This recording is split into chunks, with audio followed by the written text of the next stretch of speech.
Welcome back. In this video, we are going to talk about Kubebench. And Kubebench is basically a tool which allows you to analyze your Kubernetes cluster.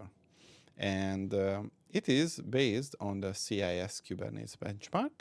And technically, it will verify different configuration aspects of your cluster and create a report as to which it shows whether something fails or passes or what's the state of your cluster.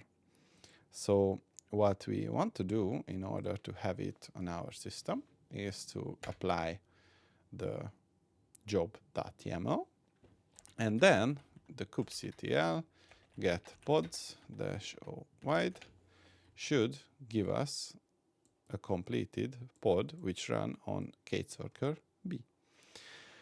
So now what we would like to do is to see what's the content of the report. So we can use the kubectl logs and pass the pod name. And technically, this is the report that it creates. And based on this report, there are things that maybe you need to change or don't.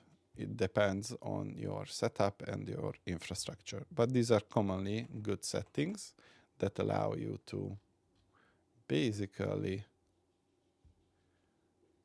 secure the Kubernetes deployment that you have. And here on the main repository, you also have the demo as to how you can do it. And if you want, you can avoid installation by running it with Docker. And there are many aspects that you can configure on Kubebench. So that was all. See you in the next one.